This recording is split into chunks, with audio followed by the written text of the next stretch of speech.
Hi hello welcome back to my channel. ಮಾಂಗಲ್ಯದಿಂದ ನಟ್ಟಾದರೂ ಭಾಗ 11.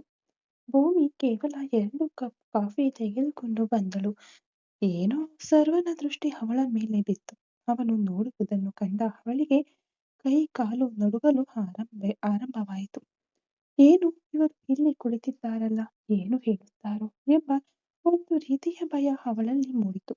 ಹತ್ತಿರ ಬರುತ್ತಿದ್ದಂತೆ ಅವಳ ದೇಹ ನಡುಗುತ್ತಿರುವುದು ಅನ್ನಪೂರ್ಣಿ ಮತ್ತು ರಾಮಚಂದ್ರ ಅವರಿಗೆ ಸ್ಪಷ್ಟವಾಗಿ ಕಾಣಿಸುತ್ತಿತ್ತು. ಅವಳ ಪರಿಸ್ಥಿತಿ ಅವರಿಗೆ ಚೆನ್ನಾಗಿ ಅರ್ಥವಾಯಿತು.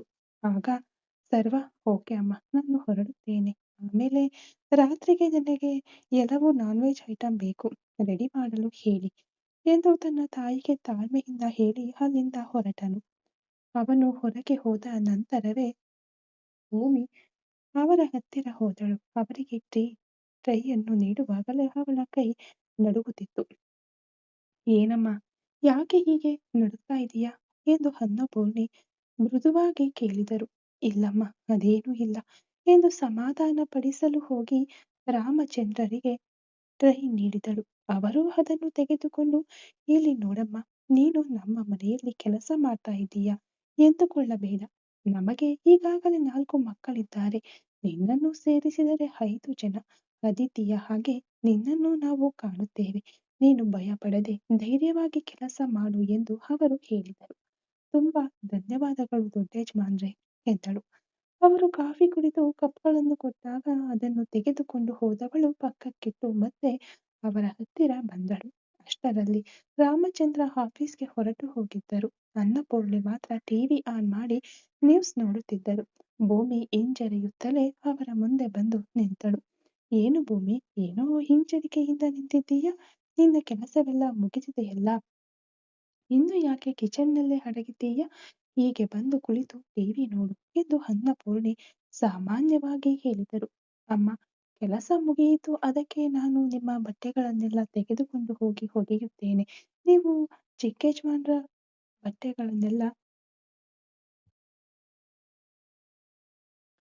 ತೆಗೆದುಕೊಂಡು ಹೋಗಿ ಒಗೆಯುತ್ತೇನೆ. ನೀವು ಚಿಕ್ಕ ಯಜಮಾನರ ಬಟ್ಟೆಗಳನ್ನೆಲ್ಲ ತೆಗೆದುಕೊಡುತ್ತೀರಾ? ನಿಮ್ಮದು ದೊಡ್ಡ ಯಜಮಾನ್ರ ಬಟ್ಟೆ, ಅದಿತಿ ಮೇಡಮ್ ಅವ್ರದ್ದು ಎಂದು ಅವಳು ಪ್ರತ್ಯೇಕವಾಗಿ ಕೇಳಿದಳು. ಭೂಮಿ, ನೀನು ಆ ಕೆಲಸಗಳನ್ನೆಲ್ಲ ಮಾಡುವುದು ಬೇಡ. ಇಲ್ಲಿ ಬಟ್ಟೆ ಒಗೆಯಲು ಮತ್ತು ಮನೆ ಕ್ಲೀನ್ ಮಾಡಲು 3 ಜನ ಕೆಲಸಕ್ಕೆ ಬರುತ್ತಾರೆ. ಅವರ ಊರಿನಲ್ಲಿ ದೇವರ ಜಾತ್ರೆ ಇದೆ. ಅದಕ್ಕಾಗಿ ಅವರು 2 ದಿನ ರಜೆ ಹಾಕಿದ್ದಾರೆ. ನಾಳೆ ಬಂದು ಬಿಡುತ್ತಾರೆ. ಅವರು ಬಂದು ಆ ಕೆಲಸಗಳನ್ನೆಲ್ಲ ನೋಡಿಕೊಳ್ಳಲಿ. ನಿನ್ನ ಕೆಲಸ ಅಡುಗೆ ಮಾಡುವುದು ಮಾತ್ರ. ಓಕೆನಾ? ಅದನ್ನು ಮುಗಿಸಿದರೆ ನೀನು ರಿಲ್ಯಾಕ್ಸ್ ಆಗಿ ನನ್ನ ಜೊತೆ ಕುಳಿತು ಟಿವಿ ನೋಡಬಹುದು. ಇಲ್ಲ, ನಿನಗೆ ಓದುವ ಆಸಕ್ತಿ ಇದ್ದರೆ ನನ್ನ ಬಳಿ ಬಹಳಷ್ಟು ಕತೆ ಪುಸ್ತಕಗಳಿವೆ, ತೆಗೆದುಕೊಂಡು ಓದಬಹುದು ಎಂದು ಅವರು ಹೇಳಿದರು. ಅಮ್ಮ, ಅವರು ನಾಳೆ ಬಂದರೆ ನಾಳೆ ಕೆಲಸ ಮಾಡಲಿ ಎಂದು ನನಗೆ ಸುಮ್ಮನೆ ಕೂರಲು ಒಂಥರ ಅನ್ನಿಸುತ್ತಿದೆ. ಅದಕ್ಕೆ ನಾನು ಬಟ್ಟೆಗಳನ್ನೆಲ್ಲ ವಾಶ್ ಮಾಡಿ ಹಾಕುತ್ತೇನೆ ಪ್ಲೀಸ್ ಎಂದು ಅವಳು ಬೇಡಿಕೊಂಡಳು. ನೀನು ಎಷ್ಟು ಓದಿದ್ದೀಯ ಭೂಮಿ ಎಂದು ಅವರು ವಿಷಯ ಬದಲಾಯಿಸಲು ಪ್ರಯತ್ನಿಸಿದರು. ನಾನು 12ನೇ ತರಗತಿ ಓದಿದ್ದೇನಮ್ಮ. ಅದಕ್ಕಿಂತ ಮುಂದೆ ಓದಬೇಕು ಅಂದ್ಕೊಂಡೆ. ಅಷ್ಟರಲ್ಲಿ ಕೆಲವು ಸಮಸ್ಯೆಗಳಿಂದ ಆಗ್ಲಿಲ್ಲ. ಅದು ಪರವಾಗಿಲ್ಲ, ನನಗೆ ಬಂದು ಬಟ್ಟೆ ತೆಗೆದುಕೊಡಿ ಎಂದು ಮತ್ತೆ ಅದೇ ವಿಷಯಕ್ಕೆ ಬಂದಳು. ಮೃದುವಾಗಿ ನಕ್ಕ ಅವರು, ಏನು, ನೀನು ಒಂದು ನಿರ್ಧಾರಕ್ಕೆ ಬಂದಿದ್ದೀಯಾ? ಸರಿ ಬಿಡು, ಇವತ್ತು ಒಂದು ದಿನ ನಿನ್ನ ಆಸೆಯಂತೆ ನಾನೇ ಎಲ್ಲವನ್ನು ತೆಗೆದುಕೊಡುತ್ತೇನೆ, ಒಗೆದುಕೋ. ಆದ್ರೆ ಸರ್ವನ ರೂಮ್ ಕೀ ಮಾತ್ರ ಅವನ ಬಳಿಯೇ ಇರುತ್ತದೆ. ಅದನ್ನು ಕೇಳದೆ ಅವನ ಆಫೀಸ್ ರೂಮ್ಗೂ ಬೆಡ್ರೂಮ್ಗೂ ಯಾರೂ ಒಳಗೆ ಹೋಗುವಂತಿಲ್ಲ. ಆ 2 ರೂಮಿನ ಕೀ ಅವನ ಬಳಿಯೇ ಇರುತ್ತದೆ. ಆದಿತ್ಯ ಅರ್ಜುನ್ರದ್ದು ಒಂದೇ ರೂಮ್, ಅದರಿಂದ ತೊಂದರೆ ಇಲ್ಲ. ನೀನು ಬಾ ಎಂದು ಮೇಲೆ ಕರೆದುಕೊಂಡು ಹೋದರು. ಆ ಕೋಣೆ ಒಳಗೆ ಕಾಲಿಡುತ್ತಿದ್ದಂತೆಯೇ ಅವಳಿಗೆ ನಿನ್ನೆ ರಾತ್ರಿ ನಡೆದದ್ದನ್ನ ನೆನೆಸಿಕೊಂಡು ಆತಂಕವಾಯಿತು. ಆದರೆ ಅದನ್ನು ಹೊರಗೆ ತೋರಿಸಿಕೊಳ್ಳಲಿಲ್ಲ. ಅವಳು ಹೊರಗೆ ನಿಂತಿದ್ದಳು. ಒಳಗೆ ಹೋದವರು ಲಾಂಡ್ರಿ ಬಕೆಟ್ನಲ್ಲಿದ್ದ ಆದಿತ್ಯ ಮತ್ತು ಅರ್ಜುನ್ ನಿನ್ನೆ ಬಿಚ್ಚಿಟ್ಟ ಬಟ್ಟೆಗಳು, ಇಂದು ಬಿಚ್ಚಿದ ಬಟ್ಟೆಗಳು ಎಲ್ಲವನ್ನು ತೆಗೆದು ಒಂದು ಬಕೆಟ್ನಲ್ಲಿ ಹಾಕಿ ಅವಳಿಗೆ ಕೊಟ್ಟರು. ಆಗ ಹಾಸಿಗೆಯ ಹೊದಿಕೆಯ ಮೇಲೆ ಅರಿಶಿಣದ ಕಲೆ ಇರುವುದನ್ನು ಹೊರಗಡೆಯಿಂದಲೇ ಭೂಮಿ ಗಮನಿಸಿದಳು. ಆದರೆ ಅನ್ನಪೂರ್ಣಿ ಅದನ್ನು ನೋಡಿರಲಿಲ್ಲ. ಅಮ್ಮ ಆ ಹಾಸಿಗೆಯ ಹೊದಿಕೆ ತೆಗೆದುಕೊಟ್ಟರೆ ನಾನು ಒಗೆಯುತ್ತೇನೆ ಎಂದಳು. ಆಮೇಲೆ ಅದನ್ನು ನೋಡಿದ ಅವರು, ಏನಿದು ಅರಿಶಿಣದ ತರಹ ಇದೆ? ಇದು ಹೇಗೆ ಇಲ್ಲಿಗೆ ಬಂತು ಎಂದು ಯೋಚಿಸಿ, ಬಹುಶಃ ಅರ್ಜುನ್ ಏನಾದರೂ ಹಾದಿಗೆ ಅರಿಶಿಣ ಹಚ್ಚಿರಬಹುದು ಅಂದುಕೊಳ್ಳುತ್ತೇನೆ. ಅವನು ಕೈಗೆ ಕರ್ಚೀಫ್ ಸುತ್ತಿ ಮುಚ್ಚಿಕೊಂಡಿದ್ದನು. ಏನೂ ಗೊತ್ತಾಗಲಿಲ್ಲ. ನಾವು ಎಲ್ಲಿ ಭಯಪಡುತ್ತೇವೋ ಎಂದು ಅವನು ಗಾಯವನ್ನೇ ತೋರಿಸಲಿಲ್ಲ ಎಂದು ಗೊಣಗಿಕೊಳ್ಳುತ್ತಲೇ ಆ ಬೆಡ್ ಕವರ್ ಮತ್ತು ದಿಂಬಿನ ಕವರ್ ತೆಗೆದು ಅವಳಿಗೆ ಕೊಟ್ಟರು. ಆ ನಂತರ ಕೆಳಗೆ ಹೋಗಿ ಅದಿತಿಯ ಬಳಿಯಿದ್ದ ಬಟ್ಟೆಗಳನ್ನು ಹಾಗೂ ಇವರ ಬಟ್ಟೆಗಳನ್ನು ತೆಗೆದುಕೊಟ್ಟರು. ಈಗ ಮನೆಯ ಹಿಂಭಾಗಕ್ಕೆ ಹೋಗಿ ಅಲ್ಲಿರುವ ಒಗೆಯುವ ಕಲ್ಲಿನ ಬಳಿ ಬಕೆಟ್ನಲ್ಲಿ ಲಿಕ್ವಿಡ್ ಹಾಕಿ ಬಟ್ಟೆಗಳನ್ನು ನೆನೆಸಿದಳು. ಅಲ್ಲಿಗೆ ಹೋದ ಅನ್ನಪೂರ್ಣಿ, ವಾಷಿಂಗ್ ಮಷೀನ್ನಲ್ಲಿ ಒಗೆದರೆ ಸರ್ವಾಗೆ ಇಷ್ಟವಾಗುವುದಿಲ್ಲಮ್ಮ. ಅದಕ್ಕಾಗಿಯೇ ಯಾವಾಗಲೂ ಕೈಯಲ್ಲಿ ಒಗೆಯುತ್ತಾರೆ. ಅದಕ್ಕೆ ನಮ್ಮ ಮನೆಯಲ್ಲಿ ವಾಷಿಂಗ್ ಮಿಷಿನ್ ಇಲ್ಲ ಎಂದು ನಗುತ್ತಾ ಅವರು ಹೇಳಲು, ಹೌದಮ್ಮ, ಕೈಯಲ್ಲಿ ಒಗೆಯುವುದೇ ಚೆನ್ನಾಗಿರುತ್ತದೆ ಎಂದು ಹೇಳಿ, ಸರಿಯಮ್ಮ, ನೀವು ಹೋಗಿ ರೆಸ್ಟ್ ಮಾಡಿ, ನಾನು ಕೆಲಸ ಮುಗಿಸುತ್ತೇನೆ ಎಂದಳು. ಸರಿಯಮ್ಮ ಎಂದವರು ಅವಳು ನೆನೆಸಿಟ್ಟಿದ್ದ ಬಟ್ಟೆಗಳನ್ನು ನೋಡಿದರು. ಅದರಲ್ಲಿ ಸರ್ವನ ಬಟ್ಟೆ ಪ್ರತ್ಯೇಕವಾಗಿ, ಇವರ ಬಟ್ಟೆಗಳು ಪ್ರತ್ಯೇಕವಾಗಿ, ಹಾಗೆಯೇ ಅರ್ಜುನ್ ಮತ್ತು ಆದಿತ್ಯನ ಬಟ್ಟೆಗಳು ಪ್ರತ್ಯೇಕವಾಗಿ ಇದ್ದವು. ಅದನ್ನು ನೋಡಿದ ಅವರು, ಯಾಕೆ ಪ್ರತ್ಯೇಕವಾಗಿ ನೆನೆಸಿಟ್ಟಿದ್ದೀಯಾ ಎಂದು ಕೇಳಲು, ಇಲ್ಲಮ್ಮ, ಯಾವುದಾದರೂ ಬಟ್ಟೆಯಲ್ಲಿ ಬಣ್ಣ ಯಾವುದಾದರೂ ಬಟ್ಟೆಯಲ್ಲಿರುವ ಬಣ್ಣ ಯಜಮಾನರು ಅವರ ಬಟ್ಟೆಗಳಿಗೆ ತಾಗಬಾರದು ಅಂತ ಹಾಗೆ ಮಾಡಿದೆ ಎಂದಳು. ಸೂಪರ್ ಭೂಮಿ, ನಾನು ಕೂಡ ಒಂದೇ ಕಡೆ ನೆನೆಸಿಟ್ಟಿರುತ್ತೀಯೇನೋ ಎಂಬ ಭಯದಿಂದ ಬಂದು ನೋಡಿದೆ. ನೀನು ಬಹಳ ಸ್ಪಷ್ಟವಾಗಿದ್ದೀಯ. ಓಕೆ, ನೀನು ನಿನ್ನ ಕೆಲಸ ಮುಗಿಸು ಎಂದು ಹೇಳಿ ಅಲ್ಲಿಂದ ಹೋದರು. 1 ಗಂಟೆ ಕಳೆಯಿತು. ಎಲ್ಲಾ ಬಟ್ಟೆಗಳನ್ನು ಒಗೆದು ಜಾಲಾಡಿ ಅದನ್ನು ತೆಗೆದುಕೊಂಡು ಟೆರೇಸ್ಗೆ ಹೋದವಳು ಅಲ್ಲಿ ಜಾಡಿಸಿ ಒಣ ಹಾಕಿ ಕ್ಲಿಪ್ ಹಾಕಿ ಬಂದಳು. ಮತ್ತೆ ಮೇಲಕ್ಕೆ ಹೋಗಿ ಆದಿಯ ಕೋಣೆಯನ್ನೆಲ್ಲ ಮಾಪ್ ಮಾಡಿ ಮುಗಿಸಿದಳು. ಮೇಲಿನ ವರಾಂಡವನ್ನೆಲ್ಲ ಮಾಪ್ ಮಾಡಿದವಳು. ಮೆಟ್ಟಿಲುಗಳು, ಕೆಳಗಿದ್ದ ಅನ್ನಪೂರ್ಣಿ, ಅದಿತಿ, ಅಜ್ಜಿಯ ಕೋಣೆ ಮತ್ತು ಇತರ ಕೋಣೆಗಳನ್ನೆಲ್ಲ ಕ್ಲೀನ್ ಮಾಡಿ, ಹಾಲ್ ಹಾಗೂ ಕಿಚನ್ ಅನ್ನು ಕ್ಲೀನ್ ಮಾಡಿ ಅವಳು ಟೈಮ್ ನೋಡುವಾಗ 5 ಗಂಟೆ ಆಗಿತ್ತು. ಅನ್ನಪೂರ್ಣಿ ಕಾಲು ನೋವಿನಿಂದ ತಮ್ಮ ಕೋಣೆಯಲ್ಲಿ ಮಲಗಿದ್ದರು. ಆಮೇಲೆ ತನ್ನ ಕೋಣೆಯೊಳಗೆ ಹೋದವಳು ತನ್ನ ಮತ್ತೊಂದು ಬಟ್ಟೆಯನ್ನು ತೆಗೆದುಕೊಂಡು ಆ ಕೋಣೆಯಲ್ಲಿದ್ದ ಬಾತ್ರೂಮ್ನಲ್ಲಿ ಮತ್ತೊಮ್ಮೆ ಸ್ನಾನ ಮಾಡಿ ಆ ಲಂಗ ದಾವಣಿ ತೊಟ್ಟವಳು. ತಕ್ಷಣವೇ ತಾನು ಬಿಚ್ಚಿದ್ದ ಲಂಗ ದಾವಣಿಯನ್ನು ಒಗೆದು ಒಣಗಲು ಹಾಕಿದಳು. ಕೇವಲ 2 ಬಟ್ಟೆಗಳನ್ನು ಇಟ್ಟುಕೊಂಡಿದ್ದವರಿಗೆ ತಕ್ಷಣ ಒಗೆದು ಒಣ ಹಾಕಿದರೆ ಮಾತ್ರ ಮುಂದಿನ ದಿನಕ್ಕೆ ಹಾಕಿಕೊಳ್ಳಲು ಬಟ್ಟೆ ಸಿಗುತ್ತದೆ ಎಂಬುದು ಸ್ವಲ್ಪ ಬೇಸರದ ಸಂಗತಿಯಾದರೂ ಅವಳ ಪರಿಸ್ಥಿತಿ ಹಾಗೆಯೇ ಇತ್ತು. ತನ್ನನ್ನು ತಾನು ಸಮಾಧಾನ ಮಾಡಿಕೊಂಡು ಈಗ ನಿನ್ನೆ ನೆಟ್ಟಿದ್ದ ಪುದೀನ ಬೇರುಗಳನ್ನು ಮತ್ತು ಬಿತ್ತಿದ್ದ ಬೀಜಗಳನ್ನು ನೋಡಲು ತೋಟದ ಕಡೆಗೆ ಹೋದಳು. ಈಗ ಹೂವಿನಂತೆ ಮಳೆ ಲಘುವಾಗಿ ತುಂತುರು ಸುರಿಯುತ್ತಿತ್ತು. ಆಗ ಅವಳನ್ನು ನೋಡಿದ ಮುರುಗೇಶ ಅವಳ ಬಳಿ ಬಂದರು. ಅಮ್ಮ, ನಿಮಗೆ ಒಂದು ಕೆಲಸ ಹೇಳಿದರೆ ಮಾಡುತ್ತೀರಾ ಎಂದು ಅವರು ಮರ್ಯಾದೆಯಿಂದ ಕೇಳಲು, ಅಯ್ಯೋ, ನನಗೆ ಅಷ್ಟು ವಯಸ್ಸೇನೂ ಆಗಿಲ್ಲ. ನನ್ನ ಹೆಸರು ಹೇಳಿಯೇ ಕರೆಯಿರಿ. ನನ್ನ ಹೆಸರು ಭೂಮಿಕಾ ಎಂದು ಮುಗುಳ್ನಕ್ಕು ತನ್ನನ್ನು ಪರಿಚಯಿಸಿಕೊಂಡಳು. ಸರಿಯಮ್ಮ, ನೀನು ನನ್ನ ಮೊಮ್ಮಗಳ ವಯಸ್ಸಿನವಳು. ನನಗೆ 2 ಹೆಣ್ಣು ಮಕ್ಕಳಿದ್ದಾರೆ. ಮದುವೆ ಮಾಡಿಕೊಟ್ಟಿದ್ದೇನೆ. ಈಗ ಮೊಮ್ಮಕ್ಕಳು ಕಾಲೇಜು ಓದುತ್ತಿದ್ದಾರೆ. ಇಲ್ಲಿ ಬಂದು ಸೆಟಲ್ ಆಗಿ ತುಂಬಾ ವರ್ಷಗಳಾದವಮ್ಮ ಎಂದವರು. ನಾನು ನಿನ್ನೆ ನೀವು ಬಿತ್ತನೆ ಮಾಡಿದ್ದನ್ನು ನೋಡಿದೆ. ಅದಕ್ಕಾಗಿ ತರಕಾರಿ ಸಸಿಗಳು ಮತ್ತು ಬೀಜಗಳನ್ನು ತಂದಿಟ್ಟಿದ್ದೇನೆ. ಅದರ ಜೊತೆಯಲ್ಲೇ ಹೂವಿನ ಗಿಡವೂ ಇತ್ತು. ಅದನ್ನೂ ತಂದಿದ್ದೇನೆ. ಅವೆಲ್ಲವನ್ನು ನಿಮ್ಮ ಕೈಯಿಂದಲೇ ನೆಟ್ಟು ಬಿಡಮ್ಮ ಎಂದರು. ತುಂಬಾ ಸಂತೋಷ, ಕೊಡಿ ಎಂದು ನಗುತ್ತಾ ಕೇಳಿದಳು. ಅವರು ಕೋಣೆಗೆ ಹೋಗಿ ತೆಗೆದುಕೊಂಡು ಬಂದು ಅವಳ ಕೈಯಲ್ಲಿ ಕೊಡಲು ಅವನ್ನು ನೋಡಿದ ಅವಳ ಮನಸ್ಸು ಅವಳ ಹಳ್ಳಿಗೆ ಹೋದಂತೆ ತಂಪಾಯಿತು. ಅದೇ ಸಮಯದಲ್ಲಿ ಒಂದು ದೊಡ್ಡ ಬಟ್ಟೆ ಅಂಗಡಿಯಿಂದ 2 ಬಟ್ಟೆ ಬ್ಯಾಗ್ಗಳೊಂದಿಗೆ ಹೊರಗೆ ಬಂದನು ಆದಿತ್ಯ. ಅವನನ್ನೇ ಕಣ್ಣು ಮಿಟುಕಿಸದೆ ನೋಡುತ್ತಾ ಕಾರಿನೊಳಗೆ ಕುಳಿತಿದ್ದನು ಅರ್ಜುನ್. ಆದಿತ್ಯ ಬಂದು ಬಾಗಿಲು ತೆಗೆದು ಆ 2 ಬ್ಯಾಗ್ಗಳನ್ನು ತೊಡೆಯ ಮೇಲಿಟ್ಕೊಂಡು ಡೋರ್ ಲಾಕ್ ಮಾಡಿ ಅರ್ಜುನ್ನನ್ನು ನೋಡಿದ. ಅವನ ದೃಷ್ಟಿ ಆದಿಯನ್ನು ಕೊರೆಯುತ್ತಿತ್ತು. ಏನೋ ಯಾಕೆ ಹಾಗೆ ನೋಡ್ತಾ ಇದೀಯಾ ಎಂದು ಕೇಳಿದ ಆದಿತ್ಯ. ಆದಿ, ಮೊದಲ ಬಾರಿಗೆ ನನ್ನನ್ನು ಬಿಟ್ಟು ನೀನು ಡ್ರೆಸ್ ಪರ್ಚೇಸಿಂಗ್ಗೆ ಹೋಗಿದ್ದೀಯ. ಅದು ಕೂಡ ಒಂದು ಸಾಮಾನ್ಯ ಬಟ್ಟೆ ಅಂಗಡಿಗೆ. ಖಂಡಿತವಾಗಿಯೂ ಅದು ನಿನಗಲ್ಲ ಅಂತ ನನಗೆ ಗೊತ್ತು. ಮತ್ಯಾರಿಗೆ ಎಂದು ಅವನು ಹುಬ್ಬೇರಿಸಲು ಆದಿಗೆ ಸಮಾಧಾನವಾಗಿ ಸಮಾಧಾನ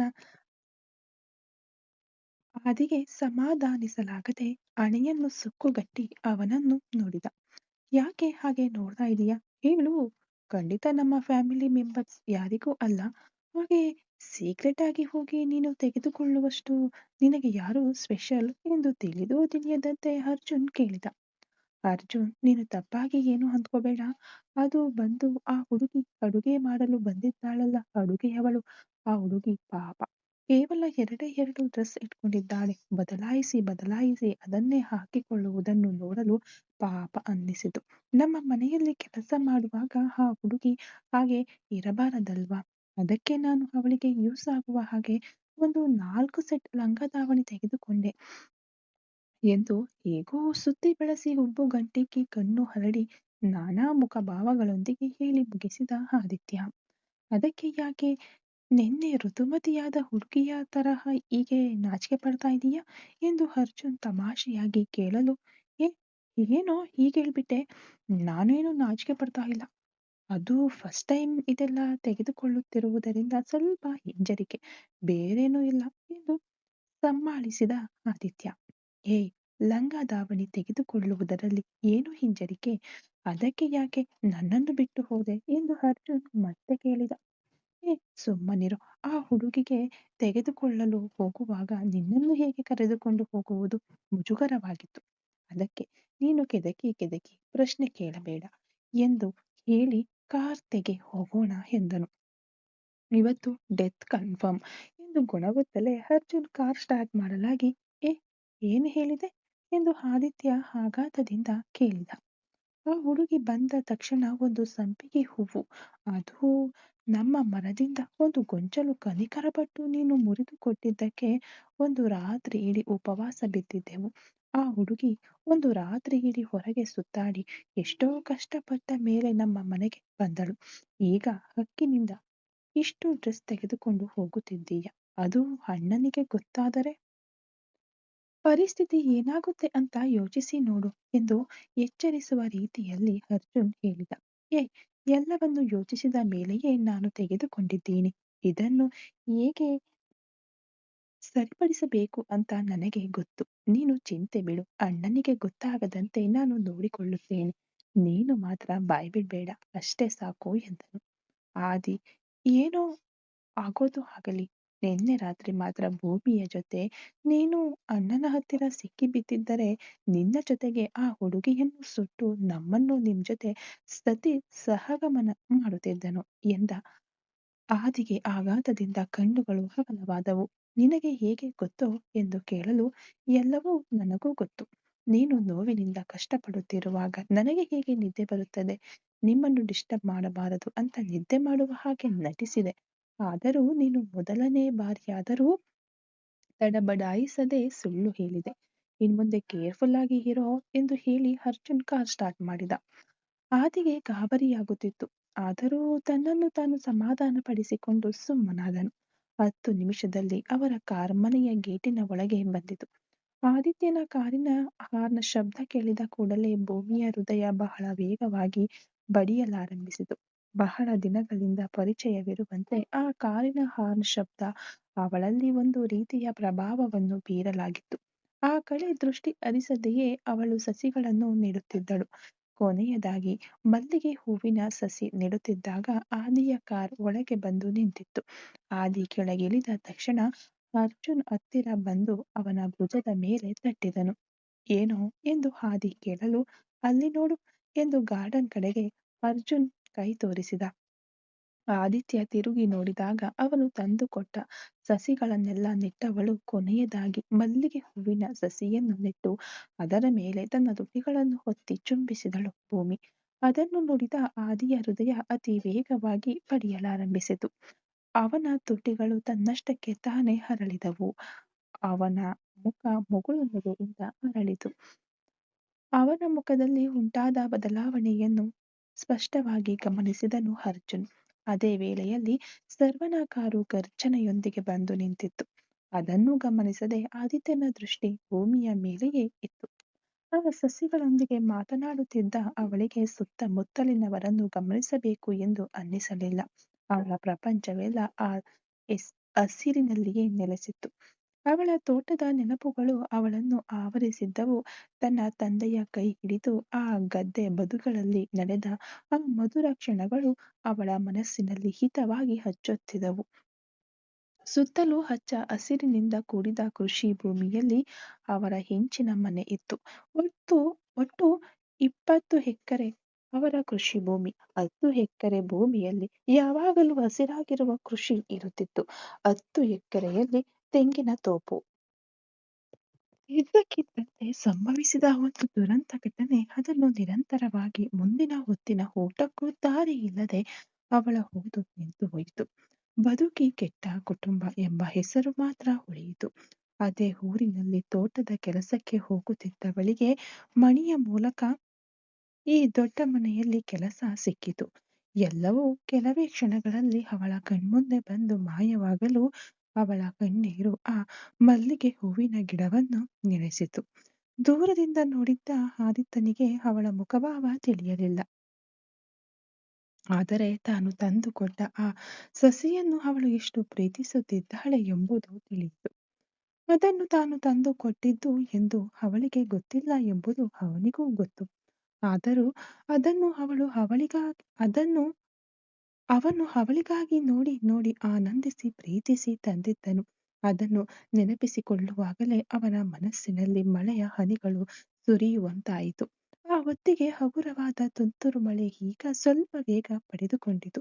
ಭೂಮಿಯ ಮೈಯನ್ನು ಆ ಮಳೆ ಹನಿಗಳು ಅತಿ ವೇಗವಾಗಿ ನೆನೆಸಲು ಹಾಗೆಯೇ ಮುಖವನ್ನು ಮೇಲೆತ್ತಿ ನೋಡಿದವಳು ಆ ಮಳೆ ಹನಿಗಳನ್ನು ಸಂತೋಷದಿಂದ ಸ್ವಾಗತಿಸುವಂತೆ ಮೆಲ್ಲನೆ ಎದ್ದು ಕೈಚಾಚಿ ಚಿಟ್ಟೆಯಂತೆ ಲಘುವಾಗಿ ಜಿಗಿದು ಕುಣಿಯುತ್ತಾ ನಿಧಾನವಾಗಿ ಸುತ್ತುತ್ತಾ ಮಳೆಯನ್ನು ಸಂಭ್ರಮಿಸುತ್ತಿದ್ದಳು. ಅದೇ ವೇಳೆಯಲ್ಲಿ ಸರ್ವ ಕಾರ್ ಶೆಡ್ನಲ್ಲಿ ಅವಳನ್ನೇ ರೆಪ್ಪೆ ಮಿಟುಕಿಸದೆ ನೋಡುತ್ತಿದ್ದ. ಆದಿತ್ಯನನ್ನು ನೋಡಿದವನು, ಏನೋ ಆದಿ, ಇಲ್ಲಿ ಏನ್ ಮಾಡ್ತಾ ಇದೀಯಾ ಎಂದು ಅಧಿಕಾರದ ಧ್ವನಿ ಮೊಳಗಿತು. ಆಗಷ್ಟೇ ಅರ್ಜುನ್ ಕೂಡ ಗಮನಿಸಿದ. ಅಯ್ಯೋ, ಕಾರ್ ಬಂದು ನಿಂತದ್ದು ಕೂಡ ನಮಗೆ ಗೊತ್ತಾಗಲಿಲ್ಲವಲ್ಲ ಎಂದು ಯೋಚಿಸಿದವನು, ಮಳೆಯನ್ನು ಆನಂದಿಸಿದ್ದು ಸಾಕು ಆದಿ, ಬಾ ಹೋಗೋಣ ಎಂದು ಸರ್ವ ಎದುರು ಆದಿ ಮಳೆಯನ್ನು ಆನಂದಿಸುತ್ತಿದ್ದಂತೆ ಬಿಂಬಿಸಲು ಪ್ರಯತ್ನಿಸಿದನು ಅರ್ಜುನ್.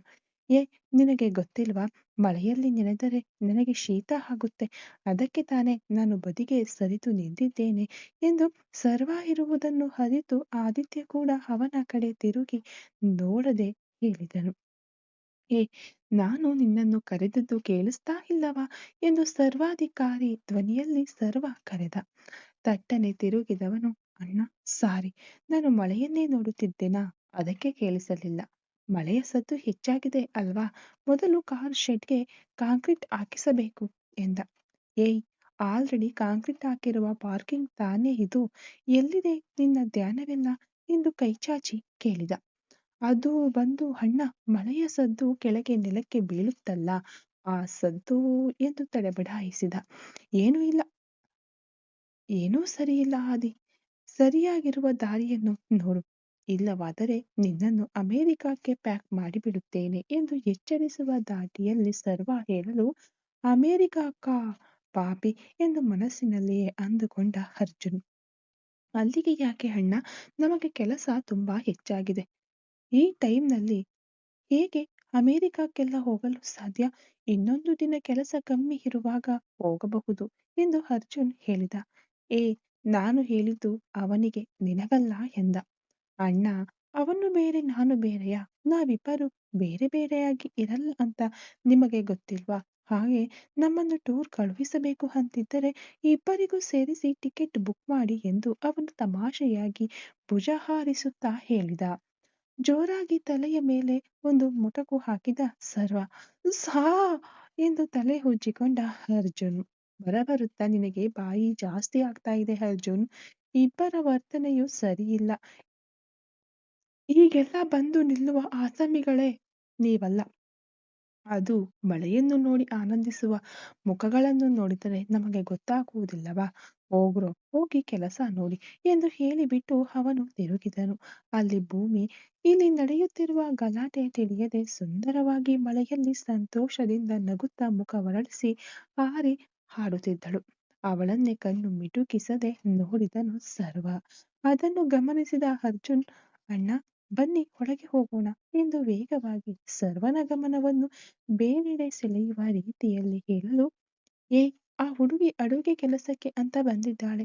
ಏನೋ ಅವಳ ಮನೆಯಲ್ಲಿ ಇದ್ದ ಹಾಗೆ ಜಾಲಿಯಾಗಿ ಮಳೆಯಲ್ಲಿ ಆಟವಾಡುತ್ತಿದ್ದಾಳೆ ಎಂದವನು, ನೀವಿಬ್ಬರು ಒಳಗೆ ಹೋಗಿ ಎಂದನು. ಆದಿ ಸರ್ವನ ಮಾತಿಗೆ ಎಪ್ಪುಗಟ್ಟಿ ನಿಂತನು. ಆದಿ ಅಣ್ಣ ಹೇಳುವಾಗ ಒಳಗೆ ಹೋಗುವುದು ಒಳ್ಳೆಯದು ಎಂದು ಅವನ ಕಿವಿಯಲ್ಲಿ ಹೇಳಿ ಅವನ ಕೈ ಹಿಡಿದವನು, 1, 2, 3 ಎಂದು ಜೋರಾಗಿ ಹೇಳಿ ವೇಗವಾಗಿ ಆದಿಯ ಕೈ ಹಿಡಿದು ಎಳೆದುಕೊಂಡು ಪೋರ್ಟಿಕೋ ಒಳಗೆ ಓಡಿದನು ಅರ್ಜುನ್. ಏ, ಯಾಕೋ ಹೀಗೆ ಎಳೆದುಕೊಂಡು ಓಡ್ತಾ ಇದೀಯಾ? ಅವಳು ಅಲ್ಲಿ ನೆನೆಯುತ್ತಿದ್ದಾಳೆ. ಅಣ್ಣ ಕೋಪದಿಂದ ನಿಂತಿದ್ದಾನೆ. ಅವಳಿಗೆ ಏನಾದರೂ ಬೈಯುತ್ತಾನೆ. ಹೋಗೋ, ಹೋಗಿ ಆ ಹುಡುಗಿಯನ್ನು ಎಳೆದುಕೊಂಡು ಬಾ ಎಂದು ಆದಿತ್ಯ ಹೇಳಲು, ನೀನು ಹೋಗಲ್ವಾ ಎಂದು ಅರ್ಜುನ್ ಕೇಳಲು, ನಾನು ಹೋದರೆ ಅಣ್ಣ ನನ್ನನ್ನು ಸಾಯಿಸಿ ಬಿಡ್ತಾನೆ. ನೀನು ಹೋಗು ಎಂದವನು ಬದಿಗೆ ಸರಿಯಲು ಅರ್ಜುನ್ ಎರಡಡಿ ಪೋರ್ಟಿಕೋ ಬಿಟ್ಟು ಹೊರಗೆ ಕಾಲಿಡುವಷ್ಟರಲ್ಲಿ ಸರ್ವ ಗಾರ್ಡನ್ ಕಡೆಗೆ ನೆನೆಯುತ್ತಲೇ ಹೋದನು. ಅಯ್ಯಪ್ಪೋ, ಇದೇನು ಆಶ್ಚರ್ಯವಾಗಿದೆ! ಇವನು ಅಲ್ಲಿಗೆ ಹೋಗುತ್ತಿದ್ದಾನಲ್ಲ ಎಂದು ಅರ್ಜುನ್ ತಿರುಗಿ ನೋಡಲು, ಹೇ, ಬೇಗ ಹೋಗು, ಹೊಡೆದು ಬಿಡ್ತಾನೆ ಎಂದು ಆದಿತ್ಯ ಗಾಬರಿಯಾಗಲು ವೇಗವಾಗಿ ಓಡಿದನು ಅರ್ಜುನ್. ಅಷ್ಟರಲ್ಲಿ ಸರ್ವ ಭೂಮಿಯ ಹತ್ತಿರ ಹೋಗಿ ಅವಳ ಕೈಗಳನ್ನು ಹಿಡಿದು ತನ್ನ ಕಡೆಗೆ ವೇಗವಾಗಿ ತಿರುಗಿಸಿದವನು ಪಳಾರ್ ಎಂದು ಅವಳ ಕೆನ್ನೆಗೆ ಒಂದು ಬಾರಿಸಿದನು. ಆ ಪೆಟ್ಟಿಗೆ ತಡಬಡಾಯಿಸಿ ಕೆಳಗೆ ಬಿದ್ದಳು ಭೂಮಿ. ಮರುಕ್ಷಣವೇ ಅರ್ಜುನ್ ಹಿಂತಿರುಗಿ ನೋಡದೆ ಆದಿತ್ಯನ ಬಳಿ ಓಡಿ ಬಂದುಬಿಟ್ಟ.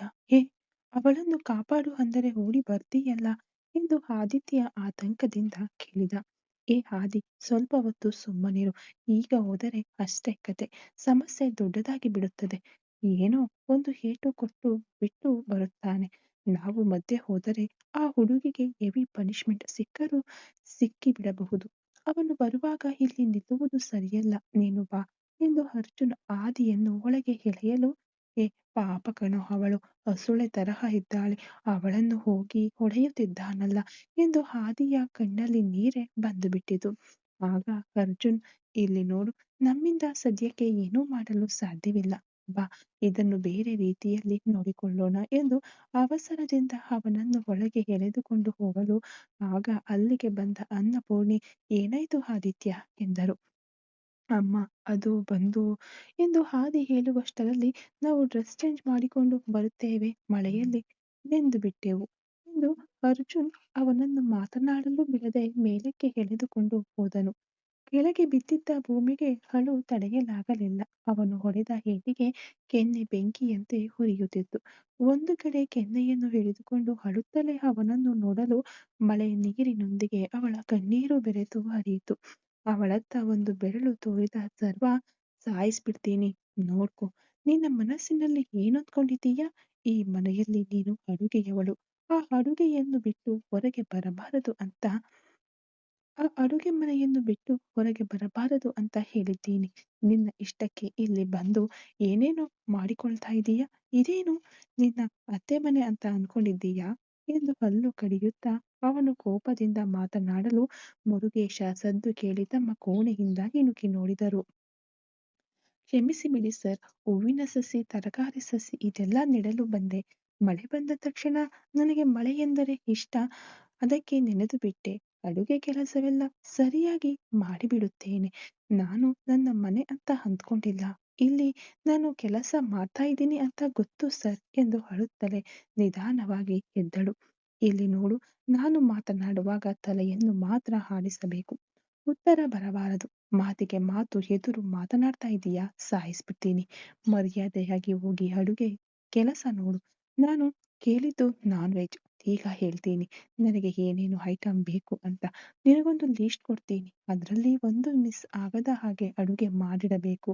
ಮಳೆಯಲ್ಲಿ ನೆಂದು ಜ್ವರ ಬಂತು, ಶೀತ ಆಯ್ತು, ಅಡುಗೆ ಮಾಡಲು ಆಗಲಿಲ್ಲ ಅಂತ ಕಾರಣ ಹೇಳಿದರೆ ಅಷ್ಟೇ ನಿನ್ನನ್ನು ಮುಗಿಸಿ ಬಿಡ್ತೀನಿ ಎಂದು ಎಚ್ಚರಿಕೆ ಕೊಟ್ಟು ಅವನು ಸಿಂಹದ ನಡಿಗೆಯಲ್ಲಿ ಮನೆಯೊಳಗೆ ಬಂದನು.